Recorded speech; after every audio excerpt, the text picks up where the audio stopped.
नमस्कार, मी मोहिनी सोनार. आपण पाहताय TV9 मराठी. बुलेटिनच्या सुरुवातीलाच आताच्या घडीची ब्रेकिंग न्यूज समोर येते. मुंबईतील प्रभाग क्रमांक 180 मधील मतमोजणी ही गेल्या 2 तासांपासून रखडली आहे. मतमोजणी केंद्रातील 2 ईव्हीएमला सील लावण्यात आलं होतं, पण त्या सीलवर लाख लावण्यात आली नव्हती. यावर काँग्रेसच्या उमेदवार स्मिता म्हात्रेंनी आक्षेप घेतला आणि तेव्हापासून आता ही मतमोजणी जी आहे ती रखडली आहे.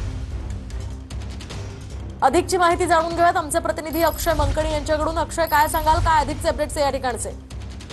मोहिनी, खरं तर गेल्या सकाळी 10 वाजल्यापासून प्रत्येक मतमोजणी केंद्रावरती मतमोजणीला सुरुवात झालेली आहे, परंतु अद्याप देखील निकाल जे आहेत ते जाहीर झाले नसल्याचं आपल्याला पाहायला मिळतंय. आपण सध्या एफ नॉर्थ या मतमोजणी केंद्रावरती आहोत आणि एफ नॉर्थ या मतमोजणी केंद्रावरती प्रभाग क्रमांक 172 पासून ते 181 पर्यंतचे प्रभाग येतात. या संपूर्ण प्रभागांपैकी 180 प्रभागाचं मतमोजणी जी आहे ती रखडलेली असल्याचं आपल्याला पाहायला मिळतं. गेल्या 2 तासांपासून मतमोजणी प्रक्रिया जी आहे ती रखडली आहे, कारण की या संपूर्ण मतमोजणी प्रक्रियेत 2 ईव्हीएम मशीन्सला सील लावलेली होती, परंतु त्याच्यावरती लाल कलरचं जे लाख लावण्यात येतं ते लावलं नसल्यामुळे संपूर्ण गोंधळ जो आहे तो मतमोजणी केंद्रात पाहायला मिळाला आणि जवळपास तब्बल 2 तासांहून अधिक काळ जो आहे तो झालेला आहे. अद्याप देखील मतमोजणी जी आहे ती पुन्हा सुरू झालेली नाहीये.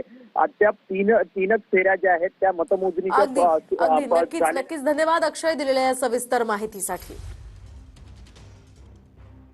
तर आपण पाहतोय मुंबईतील प्रभाग क्रमांक 180 मधील ही मतमोजणी अजूनही रखडली आहे.